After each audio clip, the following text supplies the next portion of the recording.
Check one, two, three.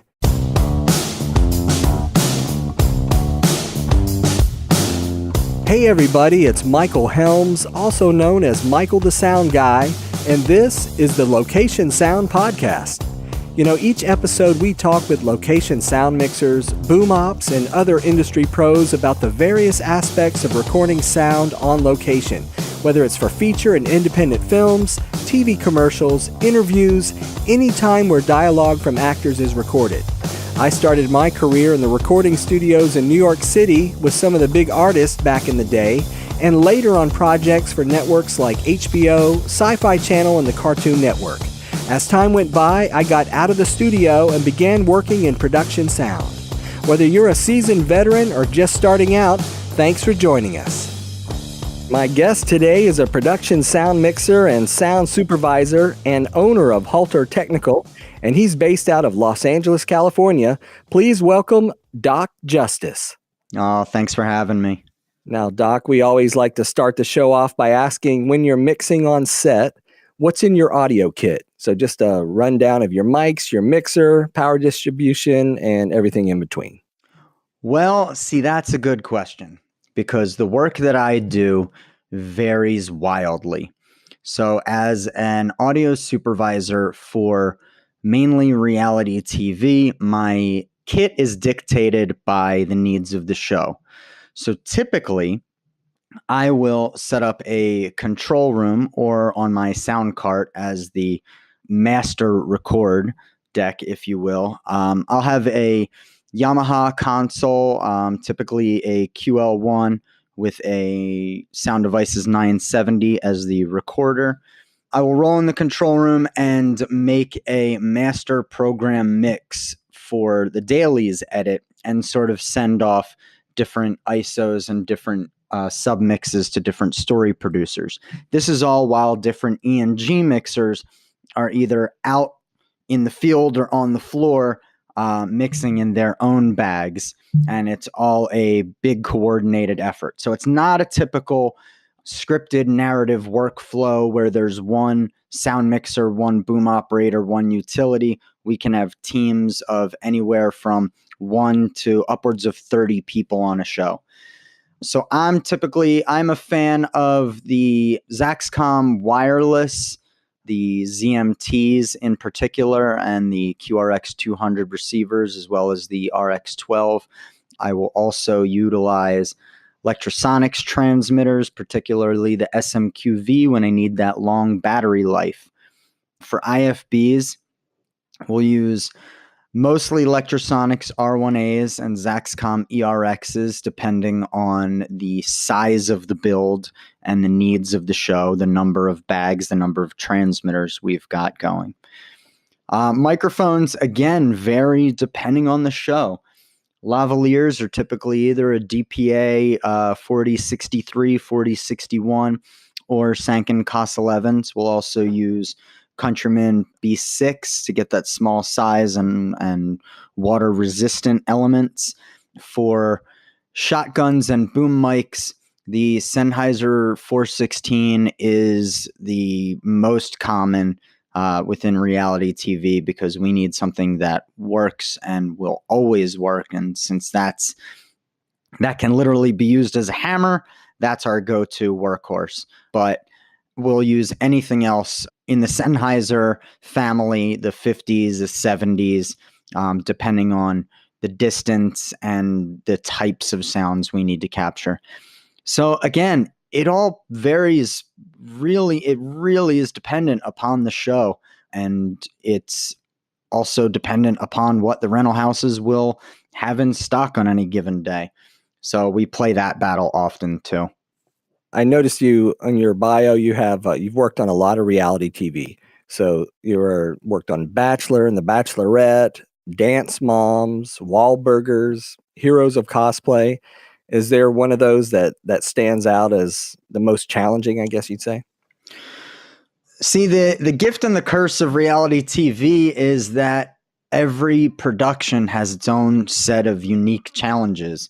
On a docu-follow type show like a Wahlburgers or a baseball or basketball wives type of show where you have a few people in a scene, maybe 2, 3, 4 cameras shooting that scene, but it's well lit, blocked. You have to get it in that moment. You have to send your IFBs to the producers. Everybody's got to be on point. There's no time to remic anybody. So it's get it right and go. Now, on a show, a much bigger show, like any of the Bachelor Bachelorettes, which I did not supervise, I was just an ENG mixer on, but other dating shows that I have supervised in the past are much bigger in scope. So not only do you have 20 to 30 cast members all wearing lavs, but we've got PZM microphones in every room for surveillance. We've got different submixes for all the story producers so that they can follow either individual rooms or individual cameras or individual talent. So my favorite challenges are the ones where it's a giant house build with lots of elements going on in the production, and we are prepared for everything, where I'm able to receive audio and send audio anywhere. So big, elaborate installations that are heavily reliant on Dante and AES, that's really my wheelhouse. That's where I have the most fun. Now, when something like that, are you monitoring everybody? Everybody. So we monitor. It is my responsibility to build the game plan. So the bulk of my work comes in pre-production, in the design of the show. So I am responsible for everybody's audio. The ENG mixers are responsible for mixing a scene to the lens of the camera that they're assigned to. So if a camera is off shooting 2 or 3 people in the corner of the house, they will dial up on their receivers those talent and send that wirelessly to camera so that audio matches video on those tapes. I'm recording the entire world, so I will deliver all of the audio as ISOs, all of the lavs, all of the PZM microphones, every source individually. So to answer your question, yes, I am monitoring everything, but it's also impossible to monitor everything. So I rely heavily on my team to tell me when there's problems, when there's issues, so that we can have our A2s suss out any problems, hopefully before they happen or before they become a big issue, but really so that we can work together as a team to solve it all and get the audio that we need. As a audio supervisor, what kind of pre-production do you do when it comes to a new show? So the first thing I talk to production about when I'm booked on as a supervisor is I want to get a lay of the land. How many talent are we expecting? How many cameras are we going to be shooting with? How many producers are we going to have? What are the producers expecting? Are they going to be walking around the set listening just on IFBs and need to dial around to pick up the audio that they need to listen to at any given moment? Or are they going to be in a control room or a production truck? There's so many different variables there that I need to get all of those details as early as possible so that I can begin to build a workflow that's best for the show. And that's simplest for the show, because as wildly complex as these shows can get, the deliverables have to be easily readable, easily digestible. They have to be simplified to the point where a very green assistant editor can pinpoint any particular ISO track in a moment's notice and deliver it to where it's needed to be delivered to.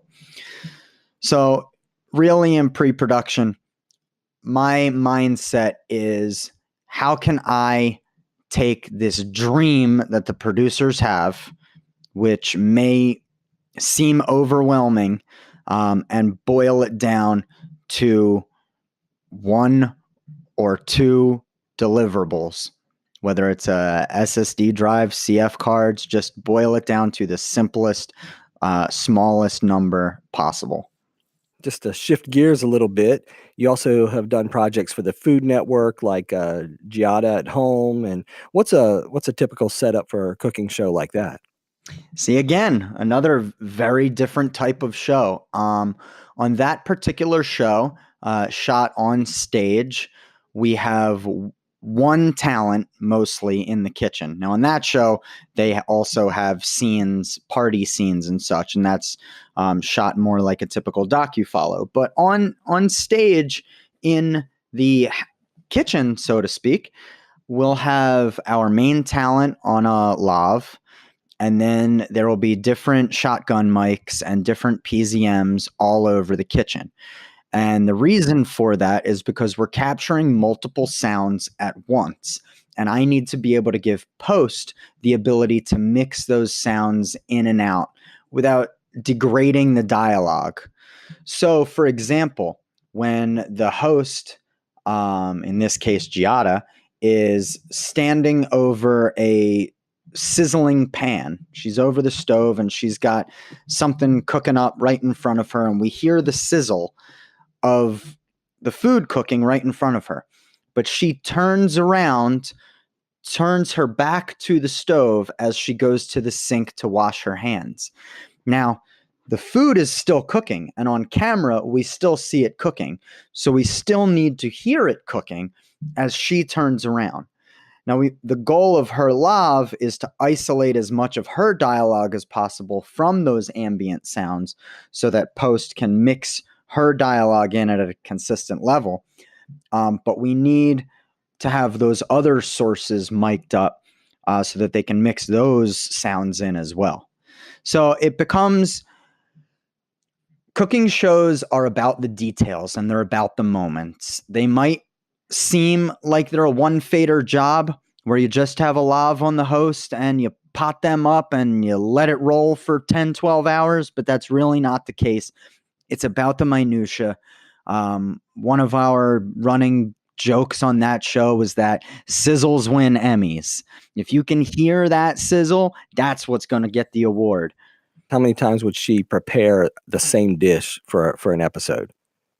I can't give away those trade secrets of the show, but what I can tell you is that most of it is done in real time with the kitchen staff preparing things in stages along the way.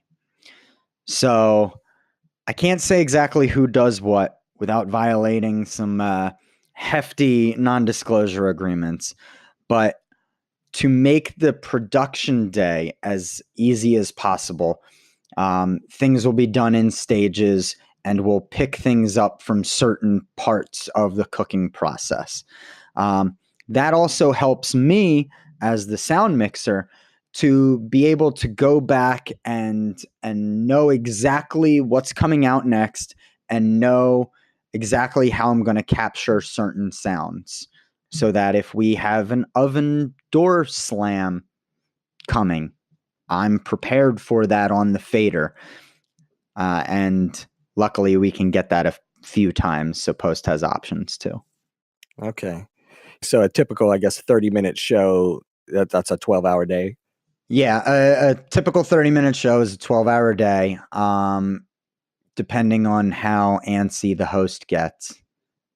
Because we'll also do a lot of time lapses, and I'll also be recording audio for those time lapses because you'll still need to hear the sizzle of something or the little pops of something, but you'll hear that in real time as opposed to, and they'll lay that over the time lapse to, match some audio with the visual. Everyone knows that people eat with their eyes, but people watch food shows with their ears too. So those sounds are extremely important. Now, we always have to ask, what was your worst on-set experience?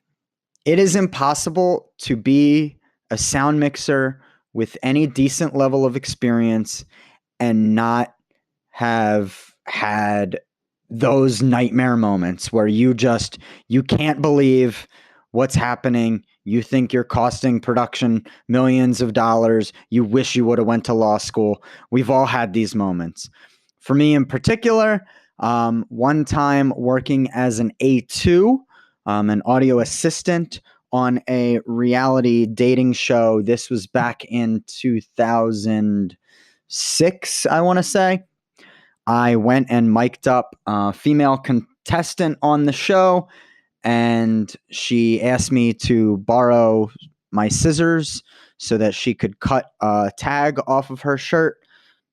Sure, no problem. I gave them to her. She cut the tag off of her shirt and right through the lav at that exact moment.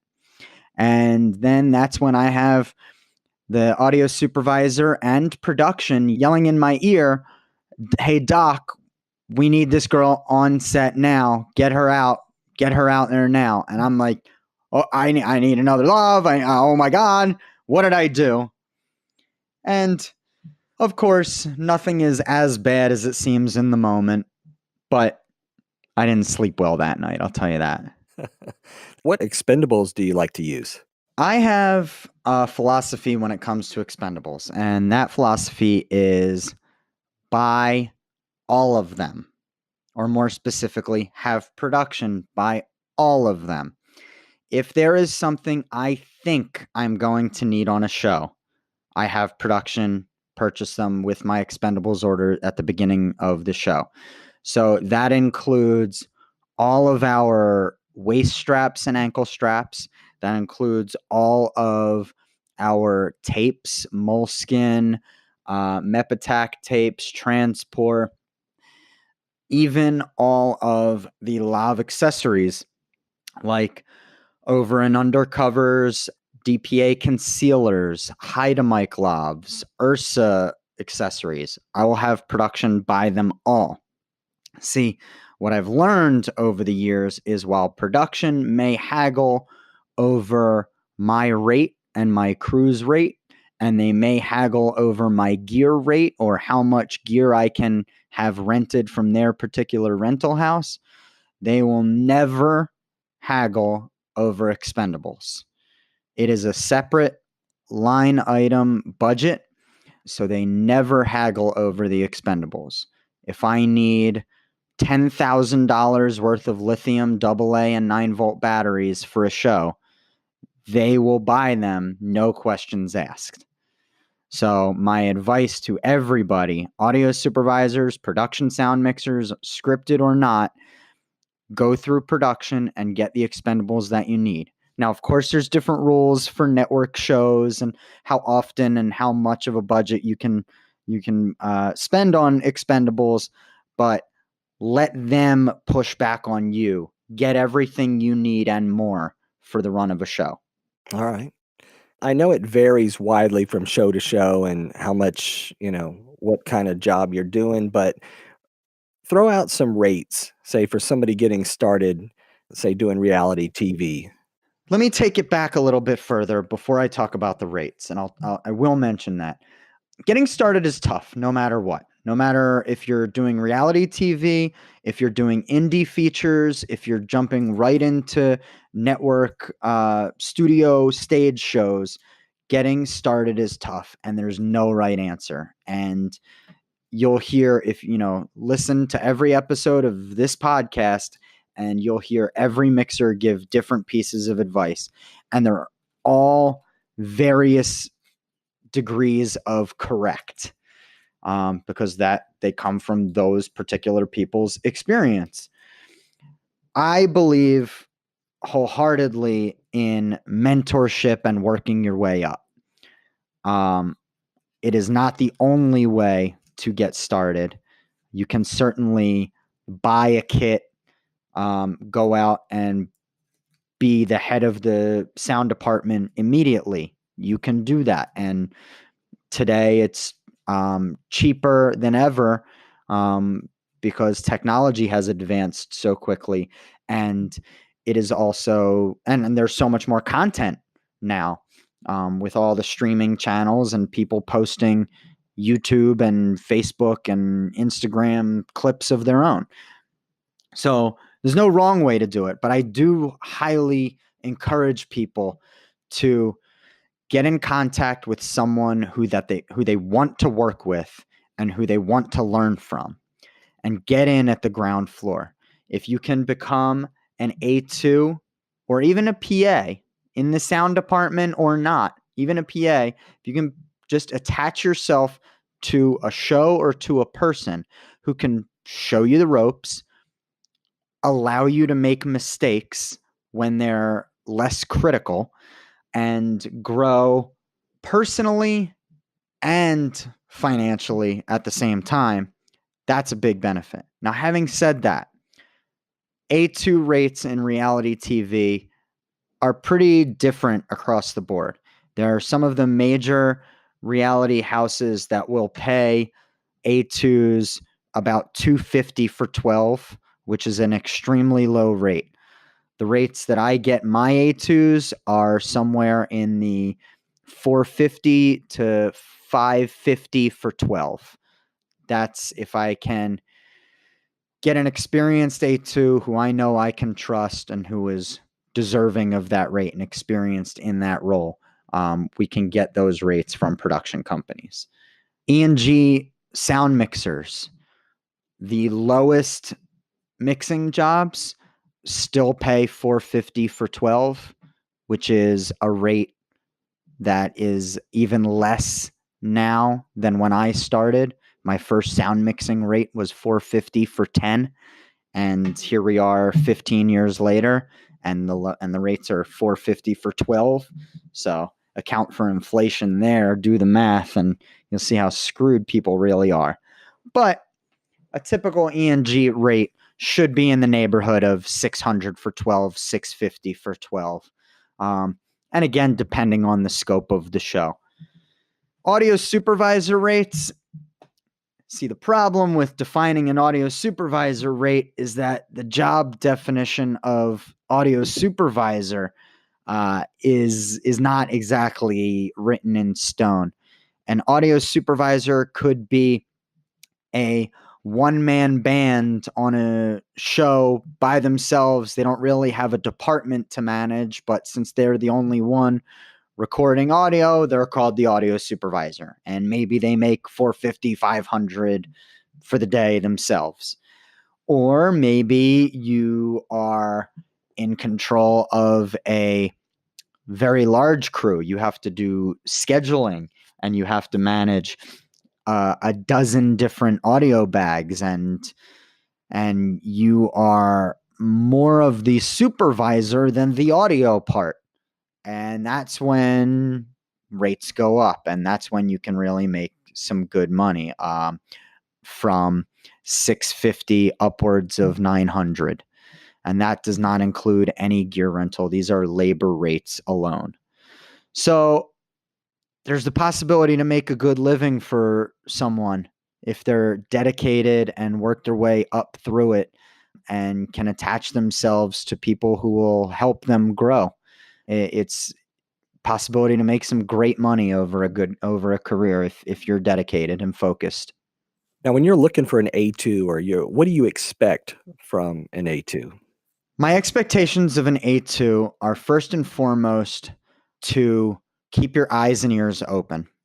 They need to learn how to anticipate, because as an E&G mixer on a reality show and an audio supervisor on a show, we must be adept at spotting problems before they become problems.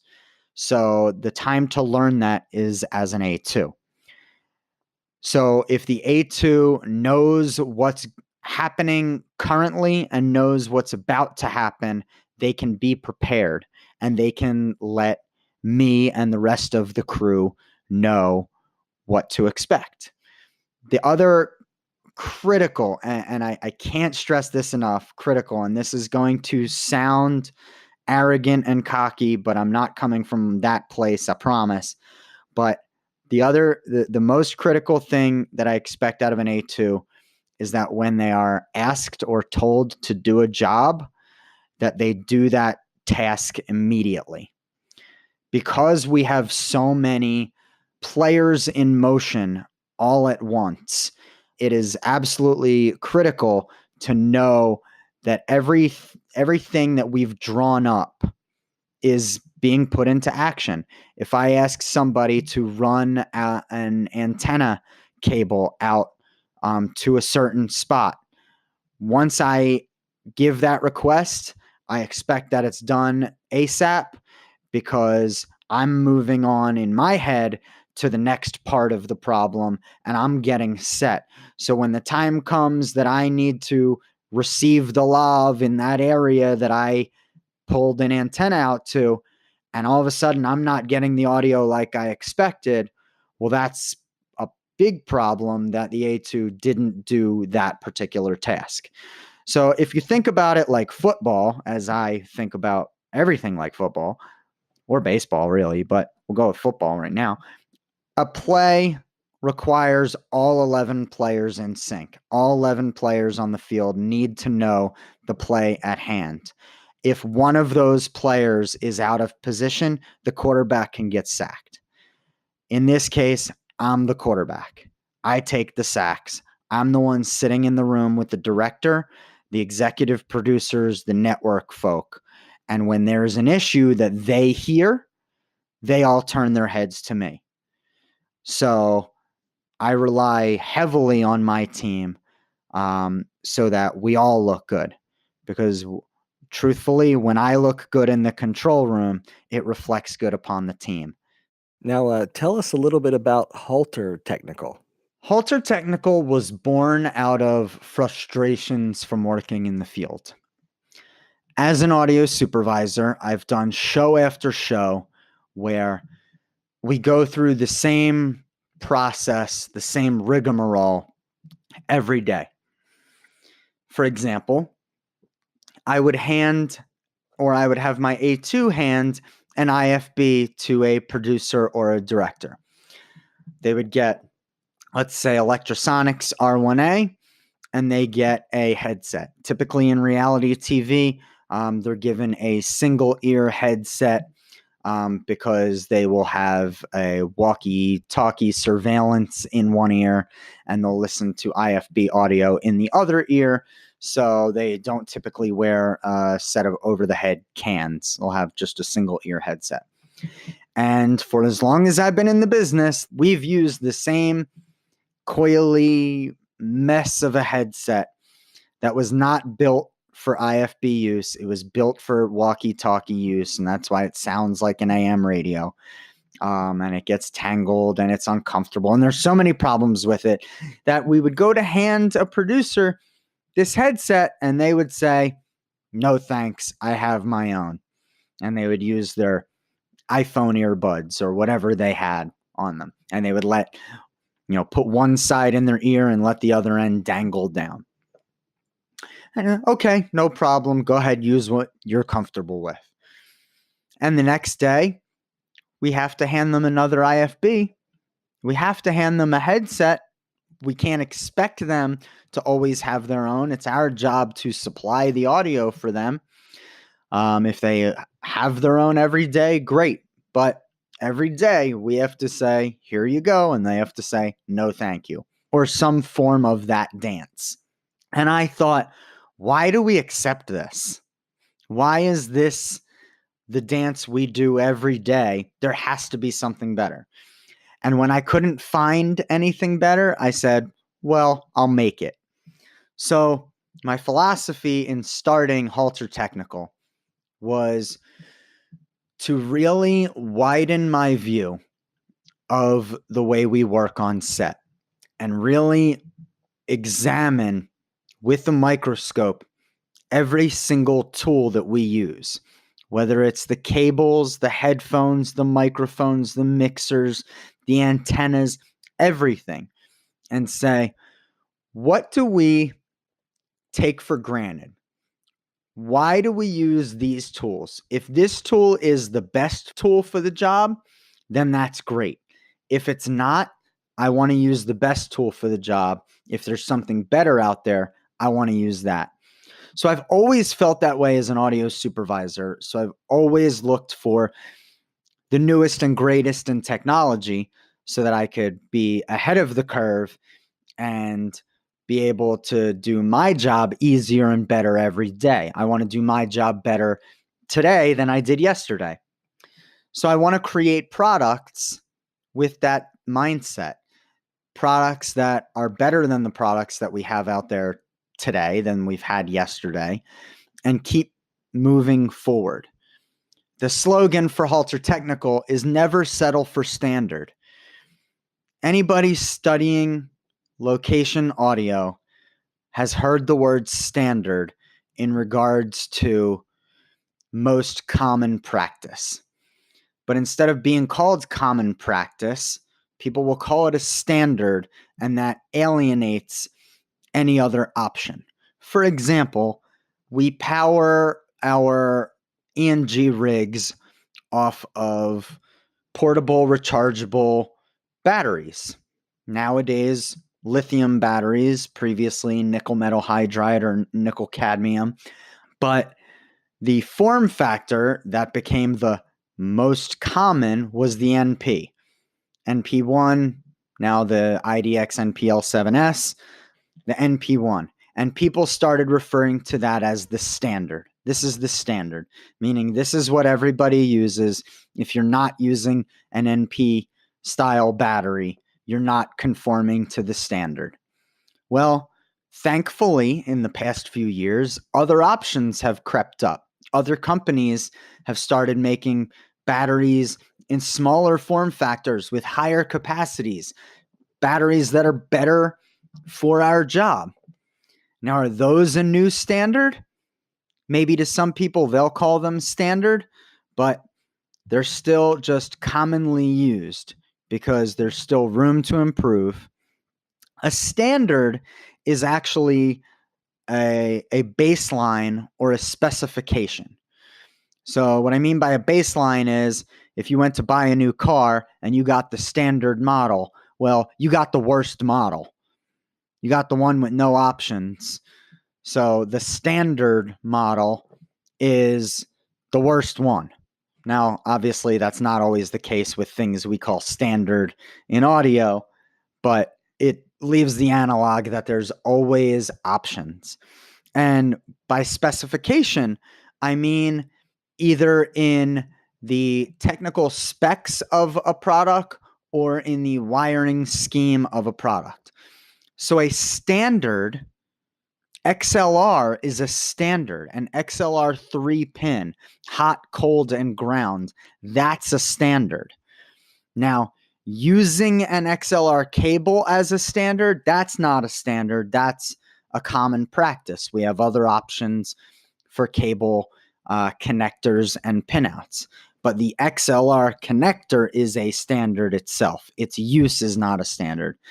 So I say all this, getting completely verbose and wordy here, just to reiterate the fact that there might be better options out there. If there's not better options out there, I want to bring better options to market. And my categories, Lily, say hi. Now you have a field monitor, and what are some other products you offer?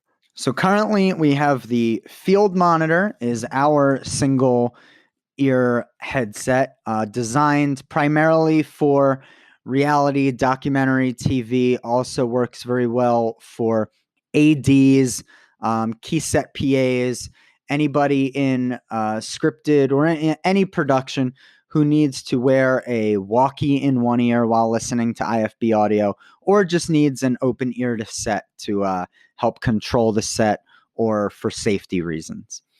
We also have the scene monitor, which is a ultra lightweight overhead set of cans designed primarily for scripted and narrative work. This is built for your script supervisors, directors, producers who are totally enveloped in the scene, in what's being recorded in the moment. And they need something very lightweight and very comfortable because they'll be wearing these headphones all day, 10, 12, 16-hour days. So having them around their neck or around their head has to be lightweight and not muss up their hair at all. It also has a single-sided cable instead of a cable coming out of each speaker that could choke out a producer or really just clash with their outfit. So we have options for scripted and unscripted productions. And as the years go on, there will be more products introduced in that vein of audio monitoring, coming up with ways to make audio monitoring on set more comfortable, better fidelity, and honestly, more innovative. The tools that we use on set, we take for granted as, again, standard, when most of these tools were not designed specifically for our use case. The headphones that we use may have flat responses, some flatter than others, to the headphones that we use to mix, but they were most likely designed for recording studios and not meant to be worn all day. The speakers that we listen to are not necessarily optimized for the sounds that we are looking to reproduce, recreate, and capture on set. As sound mixers, we adapt to our environment and we pick the tools that we need to suit any given task. But there is a lot of room to grow to create tools specifically designed for us. And that's really what I hope to create with Halter Technical, to be able to create products for those professionals, those sound professionals in TV, film, and broadcast. Being that I'm out there in the field and that I know the trials, the challenges that we face on an everyday basis, I feel like I have a good baseline for what is acceptable and where we can improve. And then the biggest benefit of my experience is my network of colleagues and the relationships I have with other sound professionals, and being able to have intimate conversations about their work life and being able to understand and empathize with the challenges that they're faced with on a daily basis, to really know how to tweak the products that I'm bringing to market and to know where the future lies, both for Halter Technical and for the industry at whole. Some of our listeners say just getting started out there. What kind of advice or recommendations could you give them just to try to take the right path? For anybody just getting started, I'll reiterate the fact that I believe mentorship is so important. And the reason I believe it's important is because you are most likely smart enough to buy the right equipment, and you are most likely smart enough to put it all together and run the equipment and figure out the protocols and policies of any given set. But it takes, the old cliche, it takes years of experience to gain years of experience. And if you can align yourself with somebody who has those years of experience, who has already made the mistakes that you will probably make in your career, and can tell you not just how to avoid those mistakes, but why to avoid those mistakes, that is invaluable. We can teach the dumbest among us to be sound mixers. We can teach someone how to twiddle a knob or push a fader, and we can teach someone how to do something. But the understanding of why we do the things we do is why we earn the paychecks we do, why we earn the respect that we do, and why we're able to command a department the way we do. So if you can align yourself with somebody who you value, who you trust, who you feel you can help, in addition to how they can help you, that is somebody who you will never forget your whole career, and they will treat you right. So you can limit the mistakes that you make early on and you can learn what things are supposed to sound like and why things are supposed to sound like that. And having that understanding will set you apart from anybody else who just dove in head first and are making the mistakes and figuring it out as they go. Nice. Now, as we kind of start to wrap things up, what's the best way for people to get in touch with you? Best way to get in touch with me is over social media. I'm all over social media. Halter Technical is all over social media. So please reach out to me. If you find another sound mixer named Doc Justice, hats off to you. As far as I know, I'm the only one in the local 695 handbook. So Google Doc Justice. Check me out, haltertechnical.com. Please reach out. I want to hear from everybody, not just to get feedback on our products, not just to learn what you think I should bring to market next with Halter Technical, but I want to get to know as many sound professionals from all levels as possible to continue to understand where people are coming from, because my experience is going to be different than anybody else's, particularly those who have more experience than me and particularly those that have less experience than me, because we all entered the market and the industry in different time periods. We've all gone through things differently. So to be able to talk with each and every one of you is so important to me and so special to me. And also because I am the guy that will always stick up for everybody else and fight for everybody else. When you need someone to have your back, even if you've never heard of me, never met me before, and this is the first time you've ever heard my name or my voice, know that I'll always fight those battles alongside with you and even for you if I have to. So reach out to me any way you can, because damn it, I'm your friend. Great stuff. All right, Doc Justice, thank you for being on the show today, man. I really appreciate your time. Thank you so much for having me. And a big thanks to all of our listeners out there. If you'd like us to discuss a particular topic, please send us an email at locationsoundpodcast@gmail.com. We would love for you to subscribe and leave us a comment. We're available on Apple Podcasts, and for Android users, check out Google Podcasts. Also, we're on Stitcher, Spotify, TuneIn Radio, and on your favorite podcast app. Until next time, remember, sound is half the picture.